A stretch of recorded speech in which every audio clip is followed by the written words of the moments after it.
லண்டன்ல இருக்க எங்க வீட்டோட ஹோம் டூர் பார்க்கலாங்க. இது 1 BHK வீடு.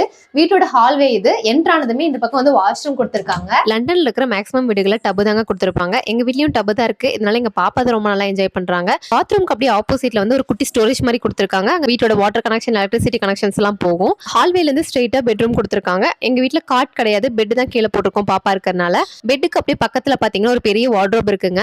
அதுக்கு ரைட் சைட்ல குட்டியா ஒரு ஸ்பேஸ்ல வந்து என் ஹஸ்பண்ட் வந்து ஒர்க்கிங் ஏரியாவை சேஞ்ச் பண்ணிட்டாரு. ஹால்வேல இருந்து லெஃப்ட் சைட்ல சிட்டிங் ஏரியா இருக்குங்க. ஒரு குட்டி டிவி வச்சிருக்கோம். எங்க வீட்ல 24 மணி நேரமும் போர் அடிக்காம ஒரு விஷயம் பண்ண முடியும்னா அது இதுதாங்க. 7th ஃப்ளோர்ல இருக்கிற எங்க வீட்டை வந்து இந்த சைடு பாத்தீங்கன்னா சென்ட்ரல் லண்டனோட வியூ பார்க்க முடியும். ரைட் சைடு வந்து வில்லேஜ் சைடு வந்து பார்க்க முடியும். அது போக கீழே பாத்தீங்கன்னா பஸ் கார்னு சொல்லிட்டு 24 மணி நேரமும் சூப்பரா வந்து வேடிக்கை பார்த்துட்டு இருக்க முடியுங்க. இந்த வீடியோ சூஸ் பண்ணதுக்கான முக்கியமான ரீசன் என்னன்னு பாத்தீங்கன்னா ஓபன் கிச்சனுங்க. யூடியூப் ஷார்ட்ஸ்ல ஃபுல் வீடியோ காட்ட முடியலங்க. வீட்டோட வாடகை, electricity bill, water bill, council tax என்னன்னு தெரிஞ்சா கண்டிப்பா ஷாக் ஆயிடுவீங்க. இந்த வீட்டோட ஃபுல் ஹோம் டூர் வீடியோ வந்து லாங் வீடியோ நான் அப்லோட் பண்ணிருக்கேன். மறக்காம செக் பண்ணி பாருங்க. See you.